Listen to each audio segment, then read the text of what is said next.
દિમાગમાં એક પ્રશ્ન ગુંજી જાય છે કે બધા કહેતા હોય છે કે ગુરુ બનાવવા જોઈએ. જ્યારે આપણે મરીએ ને ત્યારે પૂછે બધા કે તમારા ગુરુ કોણ છે, અને ખરેખર જીવનમાં ગુરુ તો હોવા જરૂરી જ છે, કારણ કે ગુરુ હોય તો આપણને જ્ઞાન આપે. તો તમારા મત પ્રમાણે ગુરુ કેવા હોવા જોઈએ?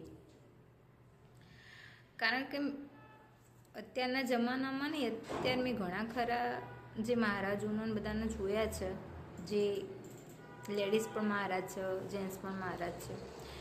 એમાં જે મેં જોયા છે એની વાત કરું છું, જે નથી જોયા એનું તો મને કંઈ ખબર નહીં. તો બધા દીક્ષા લઈને ગુરુ તો અમુક બની જતા હોય છે, પણ એમના પાસે એટલું જ્ઞાન નથી હોતું, કે આપણને એટલું જ્ઞાન નથી આપી શકતા કે આપણી કંઈ વાત હોય તો એને આપણને સમજાવી નથી શકતા. તો એ ગુરુ કેવી રીતના? પછી બીજી વસ્તુ કે પહેલાંના જમાને એવું માનતા હતા કે ગુરુ દીક્ષા લીધા પછી એમને બ્રહ્મચર્ય પાળવું જોઈએ, પછી જમવાનું સાદું જમવું જોઈએ, સાદું જીવન, ગુરુનું બધું સાદું જીવન હોય.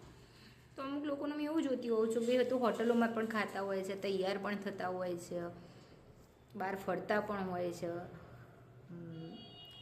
બ્રહ્મચર્ય પણ એવું નથી પાડતા કે લેડીઝ હોય તો જેન્ટ્સ જોડે પણ વાત કરતા હોય છે, કે એમના જોડે હાથમાં તાલી બાલી પણ આપતા હોય છે, જેન્ટ્સ હોય તો પણ એવું કરતા હોય છે. શું આ રીતનું હોય? મને ખબર નહીં, એટલું હું ખાલી જ્ઞાન લેવા માટે પૂછું છું કે આ રીતનું હોય એ ગુરુ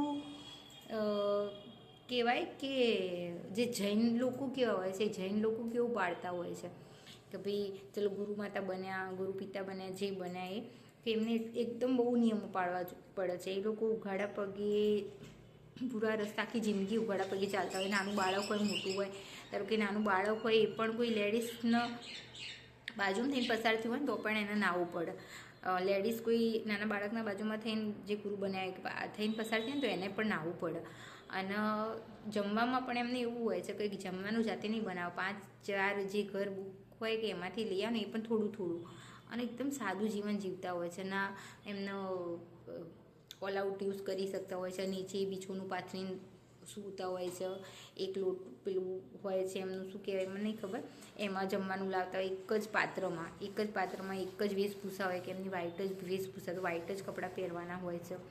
માથાના વાળ પણ ગુરુ દીક્ષા લે છે તો જાતથી ખેંચીને કાઢવાના હોય છે. એવા ગુરુઓને મારા સત પ્રણામ છે. એવા ગુરુઓ જ છે આજના જમાનામાં.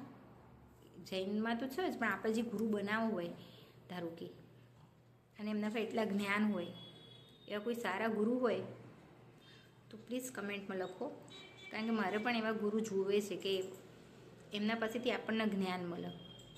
ઘણા છે પણ એવું મને ખબર નથી. કોઈ હોય તો મને પ્લીઝ કમેન્ટમાં લખો.